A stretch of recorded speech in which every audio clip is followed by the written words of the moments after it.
క్యాతరమోని జంగయ్య మరికల్ గ్రామానికి చెందిన రైతు. ఈ గ్రామం తిమ్మాజిపేట మండలంలో ఉంది. సేంద్రియ పద్ధతుల్లో సాగు చేయడం అంటే జంగయ్యకి ఎంతో ఆసక్తి, అభిమానం. జంగయ్యకి ఈ ఆసక్తి తన తల్లిదండ్రుల నుంచి వచ్చింది.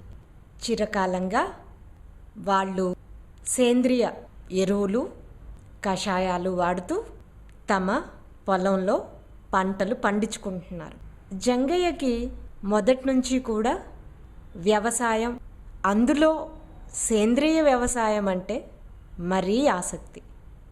జంగయ్య తన పొలంలో నాడెప్ ఎరువు తయారీ కోసం ఎరువు గుంతని కట్టుకున్నారు. నాడెప్ ఎరువు ఎలా తయారైందో, తయారు చేసుకున్న ఎరువుని ఎలా నిల్వ చేసుకోవాలి, నాడెప్ ఎరువు వలన ఉపయోగాలు, తన అనుభవాలను మన వీడియో రీసోర్స్ పర్సన్ ఆళ్ల పద్మజతో పంచుకున్నారు. మరి ఈ వీడియో ద్వారా జంగయ్య మనకు ఏం చెప్తున్నారో చూద్దాం. తయారు కావడానికి ఎన్ని వ్యర్థ పదార్థాలు వేశారు, ఎన్ని టన్నులు వేశారు? 1 టన్ను పచ్చిరొట్ట పదార్థాలు అంటే వ్యవసాయ వ్యర్థ పదార్థాలు 1 టన్ను వేసామండి. మట్టి, పేడ కలిపి పూయాలండి. పూసి అది ఆరిపోనీయకుండా తడుపుతుండాలి. ఎన్ని రోజులకు ఒకసారి తడపాలి? వారానికి ఒకసారి తడుపుతుంటామండి. ఈ కంపోస్ట్ ఎరువు 90 రోజుల నుంచి 120 రోజుల మధ్యలో తయారవుతుందండి. ఇప్పుడు ఈ విధంగా తయారైన ఎరువుని మనం జల్లి పట్టుకొని నిల్వ చేసుకోవాలండి. లేకపోతే పైరుకు కూడా ఎంబడి వాడుకోవచ్చు. అన్న జల్లి పట్టాలన్నావు కదా, ఇవి పెద్ద పెద్దగా ఉన్నాయి కదా ఇవి. ఇప్పుడు జల్లి బట్టి మెత్తటి పొడి ఎరువుని మనం సంచులలో నింపుకొని నిల్వ చేసుకోవాలి. ఈ మిగిలిన ఇటువంటి వ్యర్థ పదార్థాలని మళ్ళీ ఇదే హౌజులో వేసి మళ్ళీ సెకండ్ స్టేజ్లో ఎరువుగా మారుతుంది. ఇది 120 రోజులు అన్నావు కదా, ఇంచుమించు 4 నెలలు. సంవత్సరానికి 4 పర్యాయాలు కూడా తయారు చేసుకోవచ్చు. అంటే ఒక్కోసారి 3 నెలలకు ఎరువు తయారవుతుంది. కొన్ని సందర్భాల్లో ఒకసారి 4 నెలలు కూడా పట్టవచ్చు. అవునన్నా, ఇది ఎప్పుడే అయిపోతావా? 3 నెలలదోసారి నిల్వ ఉంచుకుంటామండి. నిల్వ చేయొచ్చు. నిల్వ చేసేటప్పుడు కొన్ని జాగ్రత్తలు తీసుకోవాలి.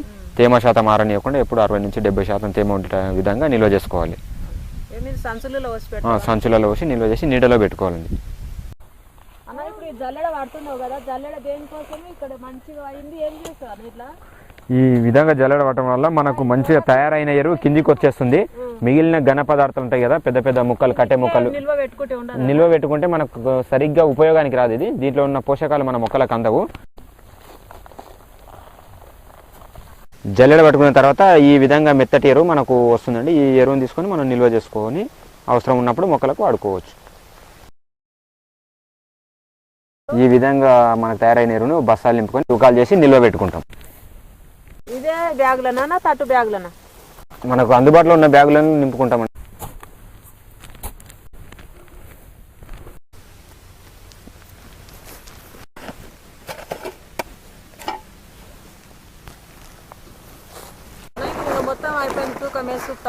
మొత్తం అయిపోయింది కదా, ఇప్పుడు తూకం వేద్దాం.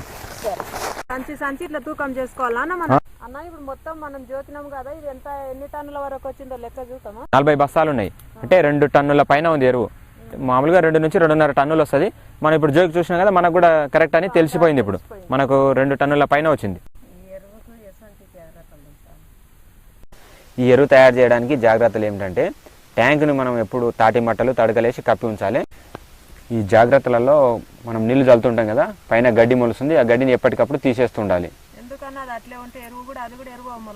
ఎరువు కాదు, ఉన్న ఎరువుని పీల్చుకుంటుంది ఆ మొక్కలు. అందుకని గడ్డిని ఎప్పటికప్పుడు పెరికేస్తుండాలి. పైన పోసేటప్పుడే మంచిగా అలికి ప్రతి లేయర్కు పేడ మట్టి వేసి నీళ్లు జల్లి నింపుతామండి. ఆ విధంగా నింపినప్పుడు తేమ ఉంటుంది. పైన మనం ఆరకుండా ఎప్పటికప్పుడు నీళ్లు చల్లుతుంటాం కాబట్టి అది మంచిగా క్రుల్లి ఎరువు తయారవుతుంది. తేమ ఉంటుంది. ఎట్టి పరిస్థితుల్లోనూ తేమ ఆరిపోకుండా చూసుకోవాలి. ఎరువు తడి ఆరకుండా చూసుకోవాలి. మీద పగుళ్ళు వచ్చినప్పుడు ఎప్పటికప్పుడు పేడ మట్టి తోటి అలుకుతూ ఉండాలి. అలికి నీళ్లు చల్లుతూ ఉండాలి. ఈ ఎరువును వాడడం వల్ల చాలా రకాల ఉపయోగాలు ఉన్నాయి. ఈ ఎరువు పొలాన్ని గుల్లబరుస్తుంది. ఈ ఎరువు వాడడం వల్ల పొలంలో వానపాములు, ఎర్రలు ఎక్కువయ్యి ఆ పొలాన్ని తిరగబెట్టి మంచిగా గుల్లబారే విధంగా చేస్తాయి. ఇట్లా గుల్లబారడం వల్ల మొక్కలకు కావాల్సిన పోషకాలు అన్నీ సమపాలలో అందుతాయి. పూర్తిగా తయారైన ఎరువు మనకు ఈ విధంగా ముదురు గోధుమ రంగులో కనిపిస్తుంది. ఎలాంటి దుర్వాసన లేకుండా మంచి సువాసన కలిగి ఉంటుంది ఈ ఎరువు.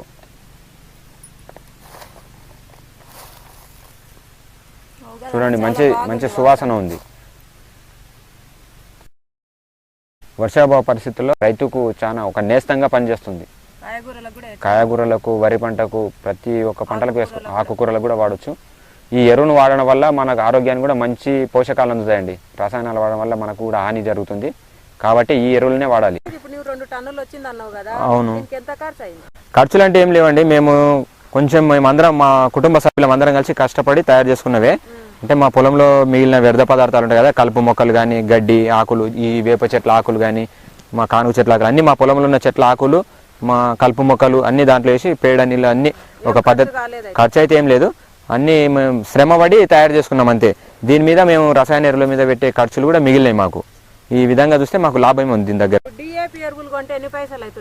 ఇప్పుడు ఒక్కో బస్తా 1000 రూపాయల దాకా ఉంది స్వామి. ఒక్కో బస్తా 4-5 సంచులు వేయాల్సి ఉంటుంది. అదే ఇప్పుడు ఈ ఎరువు తయారు చేసుకున్నాం కాబట్టి మేము ఒక ఎకరానికి అసలు ఎటువంటి రసాయన ఎరువులు వాడే అవసరం కూడా లేదు. ఖర్చు తగ్గింది.